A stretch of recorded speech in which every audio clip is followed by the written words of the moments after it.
Hello everyone, welcome back to our channel. इस lecture में हम पॉलिटी के कुछ बहुत ही इंपॉर्टेंट प्रीवियस ईयर क्वेश्चंस को डिस्कस करने वाले हैं। Okay, so let's start our session.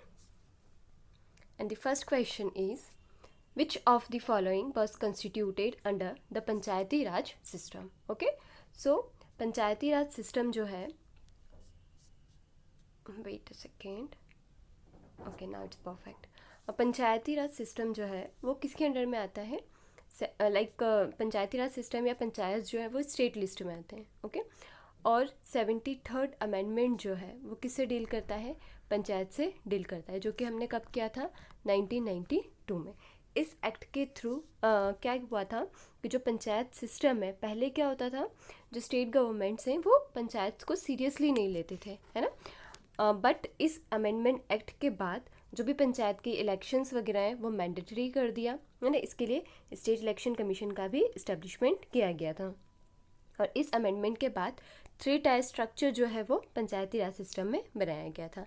एक डिस्ट्रिक्ट लेवल पर जो पंचायत होती थी वो, देन उसके बाद ब्लॉक वगैरह लेवल पर होती थी पंचायत, है ना, जिनको कि हम ग्राम पंचायत बोल सकते हैं, एंड देन ग्राम सभा। ओके, तो इसका आंसर क्या हो जाएगा हमारे लिए? ग्राम पंचायत। खाप पंचायत जो है वो इलीगल, मतलब इलीगल नहीं, हम बोल सकते हैं कि एक स्टैट्यूटरी स्टेटस उनके पास नहीं है जितना कि जो पंचायती राज सिस्टम में ग्राम पंचायत के पास है। ओके, कास्ट पंचायत, जन पंचायत नहीं, पंचायती राज सिस्टम में कौन आएगा? ग्राम पंचायत। ओके, और 73rd अमेंडमेंट एक्ट आपको याद रखना है। और कौन से स्केड्यूल याद रखना है? 11th schedule. 11th स्केड्यूल किससे डील करता है? पंचायती राज सिस्टम से। और 12th स्केड्यूल जो है वो किससे डील करता है? म्यूनसिपालिटी से। Okay, so 11, 12, 73rd and 74th, ये चारों चीज़ आपको याद रखना है। Now next question is a जज of the supreme court may resign his office by writing to. अगर जो जज हैं सुप्रीम कोर्ट के, उनको रिज़ाइन करना है तो वो किसको देंगे अपना resignation letter? So tell me, जो सुप्रीम कोर्ट के जजेस हैं उन्हें अपॉइंट करने का काम किसका होता है? प्रेसिडेंट का। तो जो अपॉइंट करता है वही रिमूव करता है। कुछ केसेस एक्सेप्शन है हमारे पास, है ना, बट नॉर्मली तो जो अपॉइंट करता है वही, उसी को हम रेजिग्नेशन लेटर देते हैं। तो कौन होगा इसका answer? President. Now who was the chairman of the backward classes commission? Sorry, first chairman, है ना, जो फर्स्ट चेयरमैन है बैकवर्ड क्लास कमीशन के। बैकवर्ड क्लास कमीशन जो है वो भी किसके अंडर में आता है? कॉन्स्टिट्यूशनल बॉडी है ये, है ना, जिसको कि हम 338B में कवर करते हैं। देखो 338 में आता है national commission for SC, 338A में आता है national commission for ST, and 338B में आता है national commission for backward classes. तो इसके जो फर्स्ट चेयरमैन है वो कौन थे? काका साहेब कालेलकर। ठीक है, काका साहेब कालेलकर। ओके, प्रथम अध्यक्ष किसके? पिछड़ा वर्ग आयोग के। Now the chairman of the state the chairman of the state public service commission is appointed by. तो जो स्टेट पब्लिक सर्विस कमीशन होता है, इसके जो चेयरमैन होते हैं, है ना, इन्हें अपॉइंट कौन करता है? सो अपॉइंट तो इनको गवर्नर करते हैं, बट इनको जो रिमूव है वो कौन करते हैं? प्रेसिडेंट। ठीक है, यहाँ पर आपको ये याद रखना है कि जो अपॉइंटमेंट का काम है स्टेट पब्लिक सर्विस कमीशन के मेंबर को, वो कौन करते हैं? गवर्नर। हमने पढ़ा था, है ना, यदि आप लोगों ने नहीं देखा हो तो हमारा एक लेक्चर है कॉन्स्टिट्यूशनल बॉडीज़ में, यूपीएससी भी है और state public service commission and joint public service commission. Okay, so state public commission में क्या होता है? गवर्नर अपॉइंट करते हैं, बट यदि रिमूव करना है तो वो कौन कर सकता है? प्रेसिडेंट। देन हमने एक जॉइंट पब्लिक सर्विस कमीशन भी पढ़ा था। जॉइंट पब्लिक सर्विस कमीशन में हमने क्या पढ़ा था कि यहाँ पर अब 2 स्टेट्स का रोल आ जाता है ना, तो दोनों स्टेट्स में डिस्प्यूट ना हो अपॉइंटमेंट को लेकर, इसलिए कौन यहाँ पर अपॉइंट करता है? प्रेसिडेंट ही अपॉइंट करते हैं, और रिमूव भी प्रेसिडेंट ही करते हैं। और जिन स्टेट्स को लाइक जॉइंट पीएससी बनाना है, या कैसे जॉइंट पीएससी बनता है, तो जब 2 स्टेट्स जो हैं वो खुद आके बोले, है ना, सेंट्रल गवर्नमेंट को, प्रेसिडेंट को बोले कि हमें जॉइंट पब्लिक सर्विस कमीशन बनाना है, उस कंडीशन में इसका एस्टैब्लिशमेंट होता है। देन हमने थोड़ा सा स्टेट पब्लिक सर्विस कमीशन जो है इसका बैकग्राउंड भी देखा था, है ना, union state public service commission का कैसे एग्जिस्टेंस में आता है। 1919 एक्ट के बेसिस पर 1926 में हम क्या बनाते हैं? सेंट्रल पब्लिक सर्विस कमीशन का इस्टेब्लिशमेंट होता है। देन 1935 एक्ट के थ्रू इसके 3 लेवल्स बन जाते हैं, है ना, सेंटर में यूपीएससी हो जाता है, देन स्टेट पीएससी होता है, एंड देन जॉइंट पीएससी। ठीक है, ये 2 चीज़ें भी आपको याद रखना है। So here the chairman of the state public service commission is appointed by, तो यहाँ पर आंसर क्या होगा? Governor of state. और अगर आता है रिमूव्ड बाय तो प्रेसिडेंट ऑफ इंडिया। ठीक है, now next question, in order to be chosen a member of the Lok Sabha a person not be less than the age of, I think ये तो आप लोगों को पता होगा अगर आपने हमारी सीरीज देखी है ना।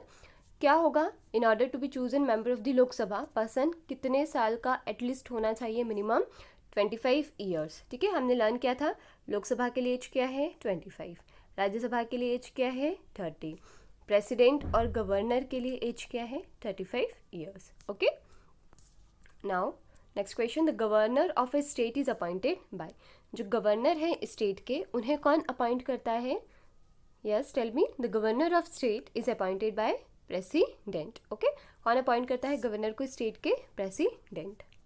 Now in which article of the constitution of India was the provision for reservation of scheduled caste in the Lok Sabha made, है ना, मतलब जो रिजर्वेशन है एससी के लिए वो लोकसभा में दिया गया है, कौन से आर्टिकल के अंदर। ओके, सबसे पहले मुझे ये बताओ कि राज्यसभा में रिजर्वेशन है एससी एसटी कम्युनिटी के लिए, सो नो रिजर्वेशन, रिजर्वेशन केवल कहाँ पर है, लोकसभा में, और वो भी कौन से आर्टिकल के अंदर है, आर्टिकल 330। ठीक है, देखो आर्टिकल 330 जो है इंडियन कॉन्स्टिट्यूशन का, वो प्रोवाइड करता है reservation of seats in the Lok Sabha SC और एसटीज के लिए। Okay okay, now move to next question. Next question है हमारा, the president is not a part of the parliament, is a part of the parliament, is a part of the president and sits in the parliament और can vote in the parliament, है ना। तो जिसने हमारा series देखा होगा I think वो confident होगा इसके आंसर में, है ना। क्या होगा इसका answer, is a part of the parliament और is a part of the parliament and sits in the parliament. तो इसका सही आंसर होगा part of the parliament but he does not sit in the parliament. Okay, तो हमने पढ़ा था parliament के कितने पार्ट होते हैं, 3 पार्ट होते हैं, लोकसभा, राज्यसभा एंड देन एक और हमने क्या पढ़ा था, प्रेसिडेंट, जो कई बार हमें नहीं पता होता है ना। So president is also the part of parliament but he does not sit in the parliament. Which of the following articles direct the state governments to organise the panchayat, है ना। तो स्टेट गवर्नमेंट को डायरेक्ट करता है कि आपको panchayat open करनी चाहिए, है ना। ये कौन से आर्टिकल में लिखा हुआ है, सो आर्टिकल के पहले मुझे बताइए कि ये किस प्रोविज़न के अंडर आता है, लाइक फंडामेंटल राइट्स है, फंडामेंटल ड्यूटीज़ है या डीपीएसपी है, किसके अंडर में आता है। सो ये आता है डीपीएसपी, क्योंकि डीपीएसपी में ही डायरेक्ट किया जाता है स्टेट गवर्नमेंट को कि वो से पॉलिसीज़ जो है वो किस तरीके से फ्रेम करना चाहिए। ठीक है, तो पंचायत को ऑर्गेनाइज करना है, ये कौन से आर्टिकल में लिखा है, article 40।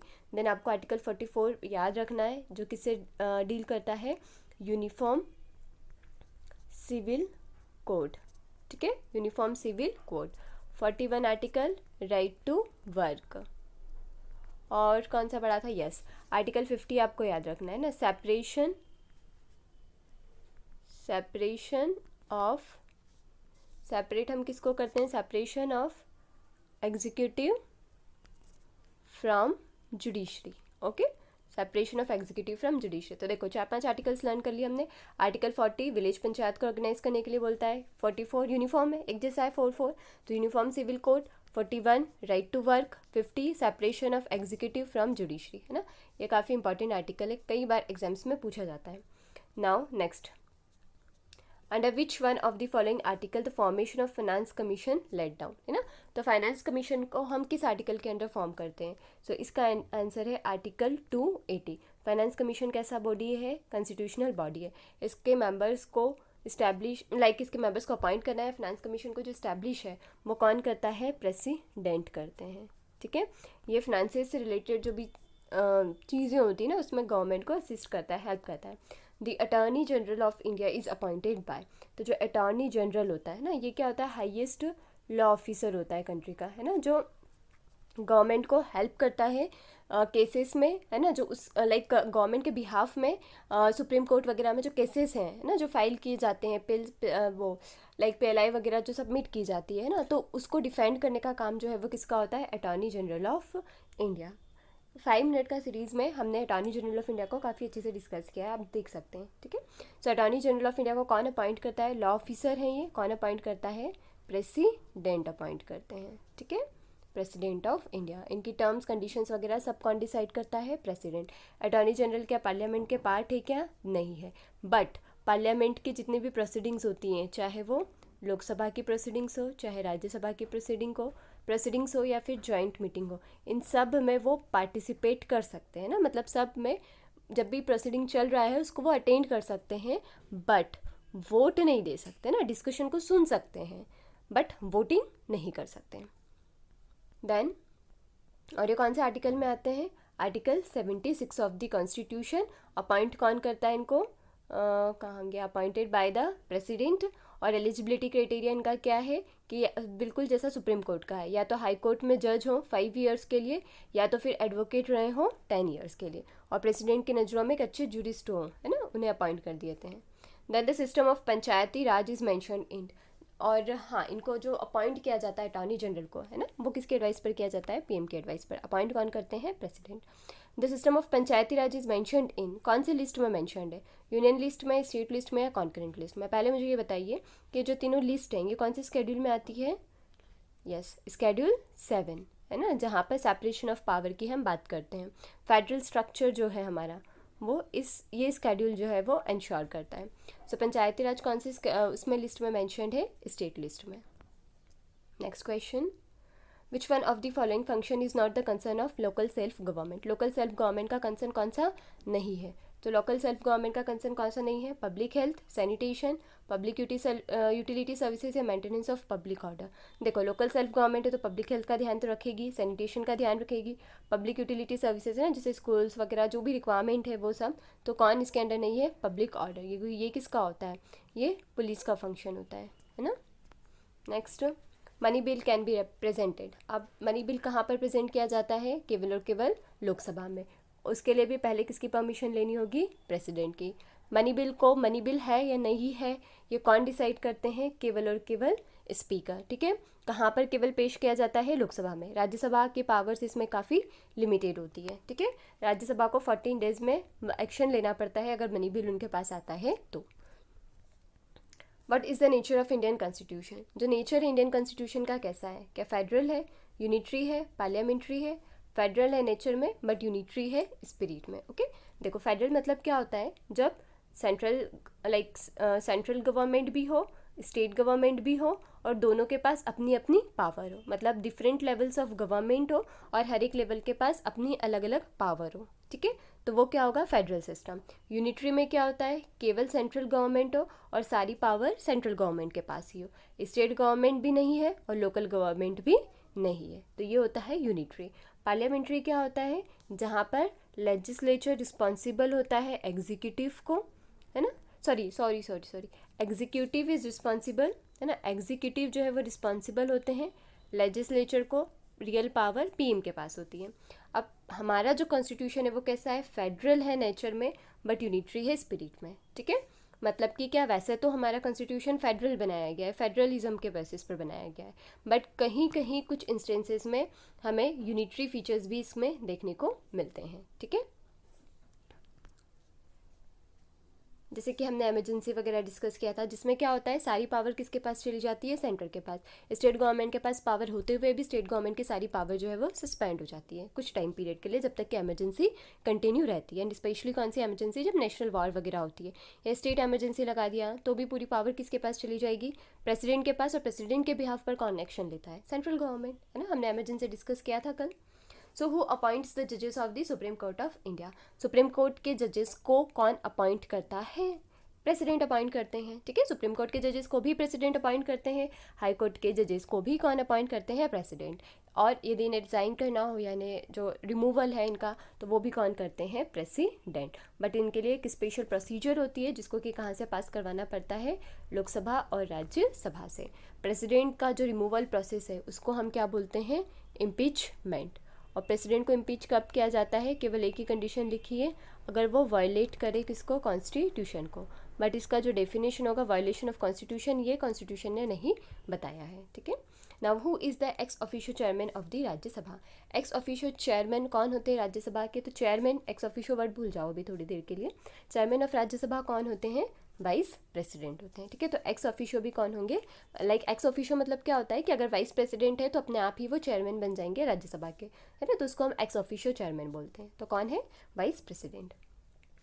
The PM of India is responsible to whom?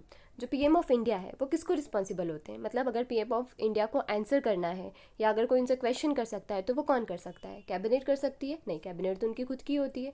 President कर सकते हैं क्या? नहीं। लोकसभा कर सकती है या राज्यसभा कर सकती है? सो लोकसभा कर सकती है ना, क्योंकि जो लाइक पीएम जो है वो रिस्पॉन्सिबल किसके लिए है? लोकसभा के लिए। So PM of India is responsible to whom? Lok Sabha. और यही जो लाइक प्रोविज़न है ये क्या इंश्योर करता है हमारे यहाँ? पार्लियामेंट्री सिस्टम को, है ना, कि जहाँ पर एग्जीक्यूटिव जो है वो रिस्पॉन्सिबल होते हैं किसको? लेजिस्लेचर का, एंड स्पेशली लेजिस्लेचर में क्या? Lok Sabha. What is the minimum age for a member of the parliament? Parliament के लिए मिनिमम एज क्या होगी? देखो अब यहाँ पर हमसे क्वेश्चन थोड़ा ट्रिकी पूछा है, पार्लियामेंट के लिए मिनिमम एज। अब पार्लियामेंट में तो लोकसभा भी आ जाएंगी और राज्यसभा भी आ जाएंगे, है ना, और वैसे तो प्रेसिडेंट भी आ ही जाते हैं। तो मिनिमम क्या है? 25 है लोकसभा के लिए, राज्यसभा के लिए 35 है, प्रेसिडेंट के लिए 35 है। तो हमसे क्या पूछा है? देखो क्वेश्चन में हमसे पूछा है मिनिमम एज। तो मिनिमम एज क्या है? एक तो 25 है, 30 और 35 है, इसमें सबसे कम कौन सा है?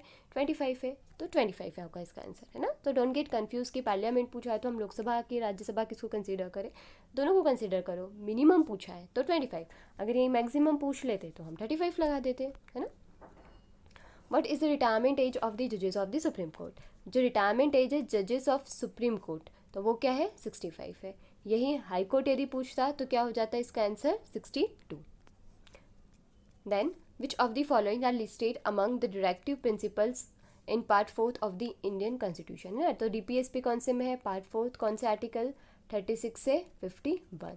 तो कौन सी प्रोविजंस जो है वो डीपीएसपी में आते हैं? Equal pay for equal work आता है, यूनिफॉर्म सिविल कोड आता है 44, है ना, 44 आर्टिकल में, small family norm, education through mother tongue eight primary level, है ना। ये सारी चीज़ें हमने इसमें कुछ डिस्कस नहीं की। इसका आंसर होगा first and second. Vote on account is made for? अब वोट ऑन अकाउंट का मतलब क्या होता है? ठीक है, तो वोट ऑन अकाउंट बनाया जाता है ताकि अप्रोप्रिएट कर सके हम फंड्स को पेंडिंग पासिंग ऑफ बजट। जैसे कि हमने पहले भी डिस्कस किया है कि बजट पहले क्या होता था, लाइक अभी तो हमने थोड़ा इम्प्रूव कर लिया है।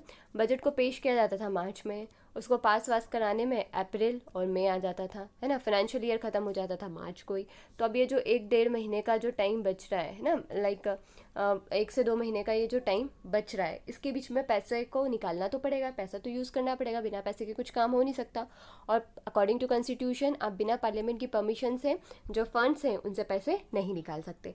इसीलिए अपने इन एक्सपेंडिचर्स को मैच करने के लिए, इन एक्सपेंडिचर्स के लिए गवर्नमेंट क्या करवाती थी? वोट ऑन अकाउंट जो है वो लाइक वोट ऑन अकाउंट के थ्रू पैसा निकालती थी, जिसमें कि वो अप्रोप्रिएट कुछ भी फंड्स लाइक जो थोड़ा बहुत अमाउंट है ना, वो निकाल लेती थी, और जिसकी वोटिंग वगैरह जो है वो बाद में हो जाती थी, है ना। तो वोट ऑन अकाउंट क्या है? Appropriating funds pending passing of budget, मतलब पहले ही कुछ पैसा निकाल लेना जब तक कि बजट पास ना हो, उसके लिए वोट ऑन अकाउंट जो है वो गवर्नमेंट को लाना पड़ता था। Now constitution day of India is celebrated on? जो कॉन्स्टिट्यूशन डे है इंडिया में वो कब सेलिब्रेट किया जाता है? तो जब कॉन्स्टिट्यूशन बना हमारा। कॉन्स्टिट्यूशन कब बना? 26 नवंबर 1949 को। और ये हमारे कहाँ पर मेंशन किया है? प्रीएम्बल में मेंशन किया है हमने। प्रीएम्बल को हमने किससे लिया है? यूएसए से लिया है ना। प्रीएम्बल को हम क्या बोलते हैं? सो आइडेंटिटी कार्ड है ना, सोल है हमारे कॉन्स्टिट्यूशन का। कब इसको अमेंड किया था? 42nd कॉन्स्टिट्यूशनल अमेंडमेंट है, केवल एक ही बार अमेंड किया है। 3 वर्ड यूज़ करे थे, ऐड किए थे, सोशलिस्ट, सेक्युलर एंड इंटीग्रिटी, ठीक है। Then which officer of the government of India has the right to take part in the proceedings of parliament of India even though he is not a member? अभी हम discuss करके आ रहे हैं ना कि ऐसा कौन मेंबर है जो पार्लियामेंट की प्रोसीडिंग्स में पार्टिसिपेट कर सकता है बट उसका मेंबर नहीं है। वाइस प्रेसिडेंट, वो तो मेंबर होते हैं, है ना, क्योंकि चेयरमैन है वो तो। Attorney general of India, CAG या इलेक्शन कमिश्नर। अभी हमने डिस्कस किया था अटॉर्नी जनरल ऑफ इंडिया, कौन से आर्टिकल में आते हैं? 76 में। Then choose the fundamental rights available to Indian citizens but not to aliens, है ना, मतलब कि जो सिटीजन्स को अवेलेबल है बट जो कोई भी फॉरेनर्स वगैरह उनको अवेलेबल नहीं होते। ये भी हमने हमारे लेक्चर में बहुत अच्छे से डिस्कस किए थे, है ना। कौन से आर्टिकल लाइक कौन से राइट्स जो हैं वो फॉरेनर्स को नहीं मिलते हैं वो हम देख लेते पहले। 15, 16, 19, 29 और 30, है ना। 15 डिस्क्रिमिनेशन की बात करता है, 16 इक्वालिटी ऑफ अपॉर्चुनिटी की बात करता है, 19 राइट टू फ्रीडम की बात करता है ना, फ्रीडम की, राइट टू फ्रीडम यहाँ लिखिए, हम यहाँ लिखते हैं ना, राइट टू फ्रीडम। और 29 और 30 किससे डील करता है? माइनॉरिटी से। चलो यहाँ पर freedom of speech and expression right to freedom का पार्ट है, तो ये नॉट टू एलियंस, मतलब ये ओके, ऐसे राइट्स जो हमारे पास हैं बट सिटीजन्स के पास, सॉरी एलियंस के पास नहीं है। तो freedom of speech and expression केवल हमारे पास है। इक्वालिटी बिफोर द लॉ, मतलब ये तो 14 आर्टिकल है, 14 है क्या या नहीं है, मतलब ये तो दोनों का अवेलेबल होता है। तो देखो आंसर देखो, फर्स्ट यहाँ भी है, फर्स्ट यहाँ भी है ना, बट यहाँ पर सेकेंड है, यहाँ पर सेकेंड है, तो ये तो गलत हो गया। और फर्स्ट तो होगा ही होगा, अब फर्स्ट में थर्ड है या फोर्थ है ये हमको चेक करना है। राइट ऑफ माइनॉरिटीज़ है ना, तो राइट ऑफ माइनॉरिटीज़ भी केवल किसके पास है, सिटीजन्स के पास है, फॉरेनर्स के पास नहीं है। तो कौन सा आंसर होगा हमारा, थर्ड, मतलब first and third, sorry first and third years, first and third year, ठीक है। आगे समझ में, इसका आंसर क्या होगा, rights available to Indian citizen but not to aliens, तो freedom of speech and expression and right of minorities, ये केवल इंडियन सिटीजन्स के पास होते हैं। जो भी फॉरेनर्स होते हैं ना, उनके पास, हमारे यहाँ उनके पास ये राइट्स अवेलेबल नहीं होते हैं। A seat of MP can be declared vacant if he absent himself from the house for a continuous period of, मतलब किसी भी मेंबर ऑफ पार्लियामेंट को कब हटाया जा सकता है ना, अगर वो कंटिन्यूस पीरियड में नहीं आ रहा है तो कितने टाइम तक नहीं आ रहा है, तो 6 मंथ तक। मान लो कोई मेंबर ऑफ पार्लियामेंट 6 महीने से आया ही नहीं है, without any notice, without any information, तो उसे उसकी पोस्ट से हटाया जा सकता है। Now creation of a new state requires a majority for constitutional amendment, अगर हमें कोई स्टेट जो है वो क्रिएट करना है तो उसके अगर हमें कोई स्टेट जो है वो क्रिएट करना है तो उसके लिए हमें किस मेजॉरिटी की ज़रूरत होगी। Okay, so creation of new state की बातें कर रहे हैं, तो ये जो लाइक क्रिएशन ऑफ स्टेट्स वगैरह जो है वो किस आर्टिकल से डील करते हैं, 2, 3 एंड 4, ठीक है। 2 में हम न्यू स्टेट्स को क्रिएट करते हैं या उसके बारे में लिखा हुआ है।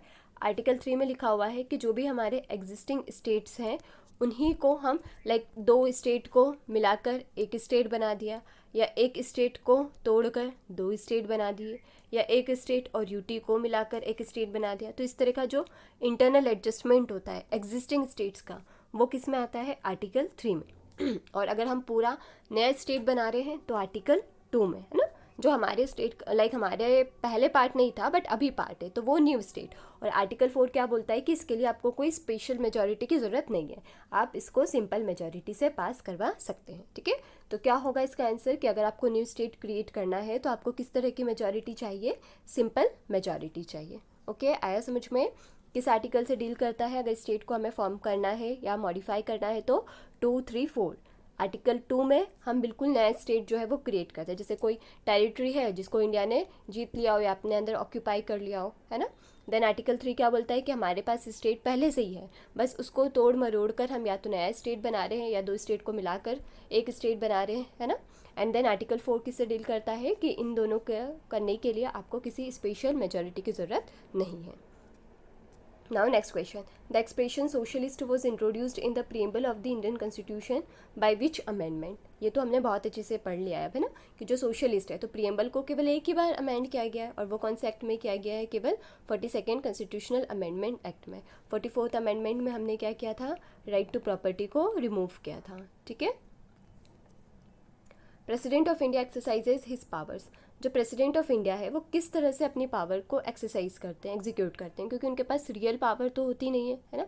तो या तो वो डायरेक्टली कर लेते हैं, है ना, उनकी पावर्स का यूज़, या तो फिर through officers subordinate to him, या तो फिर जो ऑफिसर्स उनके नीचे हैं उनके थ्रू उनकी एक्शंस या उनकी जो भी पावर्स है उसको यूज़ किया जाता है। जैसे फॉर एग्जांपल जितने भी हम इंटरनेशनल एग्रीमेंट्स वगैरह साइन करते हैं तो वो उनके बिहाफ पर किए जाते हैं, बट कर कौन रहा है, पीएम। तो वो एक्चुअली में क्या है, उनके लोगों ऑफिसर लाइक सबसे ऊपर कौन है, प्रेसिडेंट, सेकंड रैंक में कौन है, लाइक फॉर जस्ट हमारे अंडरस्टैंडिंग के मान लेते हैं पीएम है, तो एक्शन तो पीएम ले रहे हैं बट किसके नाम पर है, प्रेसिडेंट के। तो कई बार प्रेसिडेंट डायरेक्टली अपनी पावर्स का यूज़ करते हैं या कई बार इनडायरेक्टली उनके ऑफिसर्स के थ्रू उनकी पावर्स का यूज़ किया जाता है। Okay, then the Rajya Sabha consist of, Rajya Sabha में कितने मेंबर्स होते हैं, तो राज्यसभा में हमने पढ़ा है कितने मेंबर्स होते हैं, 252, जिसमें 238 जो है वो क्या होते हैं, रिप्रेजेंटेटिव्स होते हैं स्टेट्स के, एंड देन 12 मेंबर्स जो हैं वो क्या होते हैं, नॉमिनेटेड होते हैं। नहीं 252 नहीं, सॉरी 250, है ना, कितने मेंबर्स होते हैं, 250 मेंबर्स, जिसमें से 12 मेंबर्स जो हैं वो कौन नॉमिनेट करते हैं, प्रेसिडेंट। Now 26 जनवरी वो selected is the date for the inauguration of the constitution, because 26 जनवरी को हमने क्यों डिसाइड किया था कि हम इसी दिन हमारा कॉन्स्टिट्यूशन को इनॉग्रेट करेंगे, बल्कि हमारा कॉन्स्टिट्यूशन तो बन गया था 26 नवंबर 1949 को ही। ऐसा हमने क्यों किया था, क्योंकि इस डेट का हमारे हिस्ट्री में इंपॉर्टेंस था, yes. The Congress had observed it as the independence day in 1930, है ना। और कौन सा सेशन था, किस में डिसाइड किया था हमने ये, लाहौर सेशन में, जिसको किसने लीड किया था, जवाहरलाल नेहरू ने, ठीक है। Now next question, of the following statements which one is not correct. अब इसमें से हमको बताना है कि कौन सा करेक्ट नहीं है। ओके, नॉट ध्यान रखना है ना, नॉट ध्यान रखना है। The Rajya Sabha is powerless in money matters, yes, है ना, क्योंकि सारी पावर तो लोकसभा के पास ही है। बिल पेश हम कहाँ कर सकते हैं, लोकसभा में। लोकसभा में कुछ चेंजेस, लाइक बिल में कुछ चेंजेस करना है तो वो लोकसभा ही कर सकता है। देन उसके बाद अगर हाँ कोई सा वो बिल मनी बिल है या नहीं है, वो भी लोकसभा के स्पीकर डिसाइड करेंगे। सो पावरलेस होता है Rajya Sabha in terms of money matters. Money bills originate in the Rajya Sabha, क्या मनी बिल्स को ओरिजिनेट कर सकते हैं हम राज्यसभा में, नो। मनी बिल केवल ओरिजिनेट कहाँ पर होता है, लोकसभा में, तो ये गलत हो गया। The Rajya Sabha has to pass bill within 14 days after they are passed by the Lok Sabha, yes. The Rajya Sabha, और अगर उन्होंने 14 days में कुछ भी नहीं बोला तो बिल को अपने आप ही पास मान दिया जाएगा। द राज्यसभा में पास और return the money bill with some recommendation to the Lok Sabha. जो राज्यसभा है वो पास या रिटर्न कर सकता है मनी बिल को with some recommendation to the Lok Sabha, मतलब वो पास या रिटर्न मनी बिल को कर सकता है, पर वो एक ही बार कर सकता है ना, अगेन एंड अगेन मतलब नहीं कर सकते। और वो भी ऐसा नहीं है कि लाइक मैंडेटरी है लोकसभा को उस पर एक्शन लेना, ठीक है। वो कुछ सजेशंस दे सकते हैं, बट रिटर्न या खुद ही पास ऐसा कुछ वो नहीं कर सकते, ठीक है। तो इसका आंसर क्या होगा, money bills originate in the Rajya Sabha, no, it originates only in Lok Sabha. तो ये हमारा आंसर हो जाएगा, क्योंकि हमसे नॉट पूछा है। Which of the following, okay sorry, है ना, हाँ देखो यहाँ पर वो क्या बोल रहे हैं, तो राज्यसभा में पास और return the money bill with some recommendation to the Lok Sabha, yes, है ना, कि राज्यसभा पास या रिटर्न कर सकते हैं मनी बिल को कुछ रिकमेंडेशंस के लिए। अब इन सजेशंस को मानना या ना मानना किसके पास है, लोकसभा के पास है। तो ये हमारा क्या आंसर सही है, money bill originate in the Rajya Sabha, no, केवल लोकसभा में। और इसको एक्शन कितने दिनों में लेना पड़ता है, 14 days में। मनी मैटर्स में ज़्यादा पावरफुल कौन है, Rajya Sabha. Now, which of the following rights conferred by the Constitution of India is also available to non-citizens? देखो फिर से रिपीट हो गया सेम क्वेश्चन कि ऐसे राइट्स जो केवल कॉन्स्टिट्यूशन ने किसको दिया है, सिटीजन्स को, और नॉन सिटीजन्स को नहीं दिया है। Which of the following rights conferred by the constitution of India is also available to non citizens, है ना, मतलब कि ऐसे राइट्स जो सिटीजन्स के पास भी हैं और जो नॉन सिटीजन्स के पास भी हैं। ओके, तो कौन कौन से हम पहले देख लेते हैं, जो सिटीजन्स के पास ही हैं और नॉन सिटीजन्स के पास नहीं है। तो 15, 16, 19, 29 एंड 30 पहले ही लिख लो। अब देखो, राइट टू कॉन्स्टिट्यूशनल रेमिडीज़ तो 32 में आता है, मतलब ये सिटीजन्स के पास भी है और नॉन सिटीजन्स के पास भी। फ्रीडम टू स्पीच 19 में आता है, मतलब ये केवल सिटीजन के पास है, ये आंसर नहीं होगा, क्योंकि यहाँ पर हमको क्या पूछा है, दोनों के पास होनी चाहिए। Freedom to move and settle in any part of country, ये भी 19 का पार्ट है। राइट टू एक्वायर प्रॉपर्टी, ये भी किसका पार्ट है, 19 का। तो केवल राइट टू एक्वायर प्रॉपर्टी मतलब नहीं, ये 19 का नहीं है, बट ये नॉन सिटीजन्स के पास भी होता है ना, जो राइट टू प्रॉपर्टी हम डील करते थे उससे ये थोड़ा बहुत कहीं रिलेट करता है।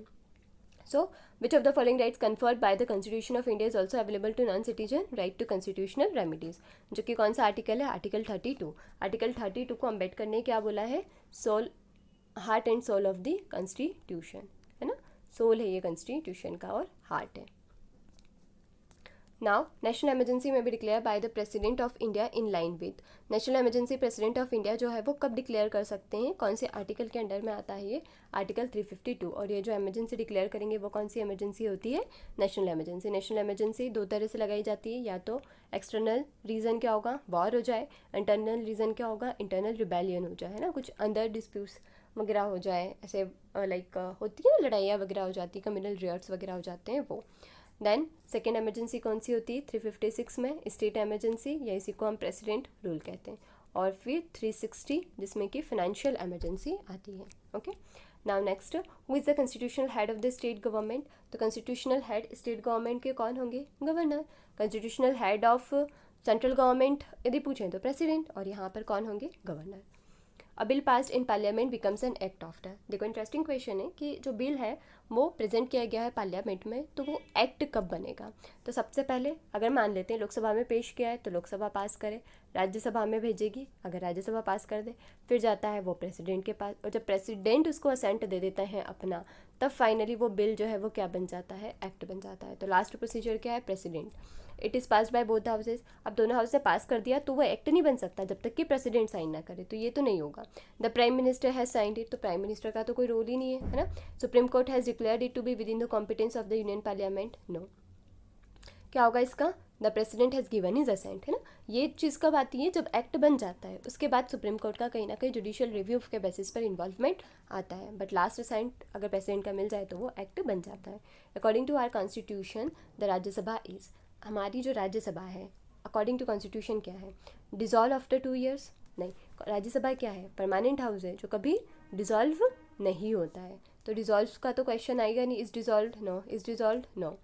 It's is not subject to dissolution, ठीक है। 39, अ हाई कोर्ट जज addresses his letter of resignation to, high court के जज को अपॉइंट कौन करता है, प्रेसिडेंट, तो रेजिग्नेशन भी किसको देंगे, प्रेसिडेंट को। सुप्रीम कोर्ट के जज को और हाई कोर्ट के जज को अपॉइंटमेंट करने का काम किसका होता है, प्रेसिडेंट का। कितनी एज होती है इनकी मैक्सिमम, लाइक जब इनको रिटायरमेंट हो जाता है तो 62 years, है ना। टर्म कुछ डिफाइन नहीं है, बट मैक्सिमम 62 years तक के ऑफिस में रह सकते हैं। As a non member who can participate in the proceedings of either house of parliament, देखो अगेन रिपीट हो गया क्वेश्चन, अटॉर्नी जनरल। देखिए जो हम यहाँ पर क्वेश्चंस डिस्कस कर रहे हैं ना, वो सारे क्वेश्चंस आपके पास्ट ईयर क्वेश्चंस हैं, है ना, बीपीएससी ने जो एग्जाम्स कंडक्ट किए हैं उन्हीं के। सो आप देख रहे हैं कि एक ही तरह के क्वेश्चन को वो कितने अलग अलग फॉर्मेट्स में पूछ रहे हैं, तो आपके थोड़े बेसिक क्लियर होने चाहिए। अदरवाइज पॉलिटी के जो क्वेश्चंस आ रहे हैं वो कहीं ना कहीं कुछ टॉपिक्स के सराउंड्स ही हैं, इसलिए आपको ज़्यादा कुछ ऐसे टेंशन लेने वाली ज़रूरत नहीं है अगर आप प्रीवियस ईयर क्वेश्चन पेपर्स को अच्छे से एनालाइज करें, अच्छे से पढ़ें, क्योंकि कई बार क्वेश्चंस जो है वो रिपीट भी हो रहे हैं। फंडामेंटल, देखो फिर से आ गया रिपीटेटिव क्वेश्चन, कल भी हमने ये डील किया था। Fundamental duties were incorporated in the constitution of India by, कौन से अमेंडमेंट एक्ट के थ्रू हमने फंडामेंटल ड्यूटीज़ को कॉन्स्टिट्यूशन में ऐड किया है, तो 42nd अमेंडमेंट एक्ट के थ्रू, ठीक है। किस कमेटी की रिकमेंडेशन पर किया था, सरदार स्वरण सिंह कमेटी की रिकमेंडेशन पर। ओरिजिनली फंडामेंटल ड्यूटीज़ हमारे कॉन्स्टिट्यूशन में थी क्या, तो नहीं थी, ठीक है। देन इसके बाद कौन से आर्टिकल से हम डील करते हैं, आर्टिकल 51A, और कौन सा पार्ट है, 4th A, okay. And one more thing, okay इतना काफ़ी है ना। तो 42nd अमेंडमेंट एक्ट, सरदार स्वरण सिंह कमेटी की रिकमेंडेशन पर article 51A and part 4th A में कौन आता है, फंडामेंटल ड्यूटीज़ आती हैं, okay. Now in which house is the presiding officer not a member of that house, मतलब किस हाउस में जो प्रिसाइडिंग ऑफिसर होता है वो उस हाउस का मेंबर नहीं होता है, तो कौन होते हैं वो, राज्यसभा में जो चेयरमैन होते हैं वो, है ना, क्योंकि राज्यसभा में जो स्पीकर होते हैं वो तो राज्यसभा लोकसभा के मेंबर्स में से ही किसी एक को इलेक्शन के बेसिस पर इलेक्ट कर लिया जाता है। इलेक्शन डेट स्पीकर की कौन डिसाइड करता है, प्रेसिडेंट डिसाइड करते हैं, ठीक है। Now next question, if the position of president and vice president are vacant who officiates as the president of India, अगर मान लो प्रेसिडेंट भी एब्सेंट है, वाइस प्रेसिडेंट भी एब्सेंट है, तो फिर उनका जो पोजीशन है ना, या उनका जो चेयर है वो कौन हैंडल कर सकता है, एकमात्र चीफ जस्टिस ऑफ इंडिया, ठीक है। चीफ जस्टिस ऑफ इंडिया उस केस में प्रेसिडेंट और वाइस प्रेसिडेंट की ड्यूटीज़ को निभाएंगे। By which of the following office the president of India be impeached, अब प्रेसिडेंट को रिमूव करना है तो उस प्रोसेस को हम इम्पीचमेंट कहते हैं। इम्पीचमेंट के लिए हमने 3 कंडीशंस जो हैं वो ज़रूरी होती हैं। 1/4 जिसने चार्जेस लगाए हैं जिस हाउस ने, उसमें उस हाउस के 1/4 मेंबर्स का लाइक 1/4 मेंबर्स उस चार्जेस को सपोर्ट करने चाहिए। 14 days का नोटिस प्रेसिडेंट को देना पड़ेगा इम्पीचमेंट मोशन को प्रेजेंट करने के पहले, एंड देन 2/3 मेजॉरिटी से उसको आपको पास करवाना पड़ेगा। अगर 2/3 मेजॉरिटी है या उससे ज़्यादा मेजॉरिटी है और अगर इम्पीचमेंट मोशन पास हो गया तभी उस कंडीशन में प्रेसिडेंट को रिमूव किया जा सकता है। अभी तक इंडियन हिस्ट्री में किसी भी प्रेसिडेंट को इम्पीच नहीं किया है, ओके। तो और यही सेम हाउस लोकसभा में अगर पेश किया है पहले तो लोकसभा में होगी, फिर राज्यसभा में होगी, और अगर राज्यसभा भी पास कर देता है तो प्रेसिडेंट को फाइनली इम्पीच कर दिया जाता है। सो किन टर्म्स में bye which of the following office president of India को इम्पीच किया सकता है, लोकसभा नहीं, केवल लोकसभा नहीं कर सकता। चीफ जस्टिस ऑफ इंडिया का तो रोल ही नहीं है, पीएम का रोल है नहीं, बाय द पार्लियामेंट, ओके, जहाँ लोकसभा और राज्यसभा दोनों आ जाएंगी। How many members are nominated by the president in the Rajya Sabha, अभी हम देख कर आ रहे हैं कितने मेंबर्स को नॉमिनेट करते हैं प्रेसिडेंट, 12 मेंबर्स को। Which of the following takes the decision to conduct panchayat elections, देखो हमने पहले भी डिस्कस किया था, इलेक्शन कमीशन ऑफ इंडिया किन के इलेक्शंस कंडक्ट करवाता है, प्रेसिडेंट के। वाइस प्रेसिडेंट के, लोकसभा राज्यसभा के जो इलेक्शंस होते हैं वो, और इसके अलावा जो स्टेट लेजिस्लेटिव असेंबलीज होती हैं उनके जो इलेक्शन है वो भी कौन कंडक्ट करवाता है? Election commission of India. So state election commission जो है वो किसके इलेक्शंस कंडक्ट करवाता है? पंचायत एंड म्यूनसिपालिटीज़ के। So which of the following takes the decision to conduct panchayat election? Panchayat election का डिसीजन जो है वो कौन लेता है? State election commission. की कौन सी डेट पर कब पंचायत इलेक्शंस करवाने हैं? Which of the following constitutional amendment act was said to be a mini constitution? कौन से अमेंडमेंट एक्ट को हम मिनी कॉन्स्टिट्यूशन कहते हैं? मतलब इस अमेंडमेंट एक्ट में हमने बहुत सारे अमेंडमेंट्स किए थे कॉन्स्टिट्यूशन में, इसीलिए इसे मिनी कॉन्स्टिट्यूशन भी कहा जाता है। और ये कौन सा अमेंडमेंट एक्ट है? 42nd। ओके, 42nd प्रियम्बल को आपको याद रखना है। 42nd में फंडामेंटल ड्यूटीज़ हमने ऐड की हैं। ओके, ये दो मेन चीज़ें हैं जो आपको याद रखना है। Now move to next question. With which is the 73rd amendment of the constitution related? Like 73rd संशोधन एक्ट जो है ना, वो किससे रिलेटेड है? तो 73rd किससे रिलेटेड है? पंचायती राज एक्ट से। म्यूनसिपल कॉरपोरेशन से कौन सा रिलेटेड है? 74th। पंचायती राज कौन से स्केड्यूल में आते हैं? 11th स्केड्यूल में। म्यूनसिपैलिटीज़ कौन से स्केड्यूल में आती हैं? स्केड्यूल 12 में। Okay, now next question. In which amendment were the words social secular social secular unity and integrity of the nation added to the constitution of India? अभी हमने discuss किया 42nd है ना, और केवल एकमात्र अमेंडमेंट है जो प्रियम्बल में किया गया है।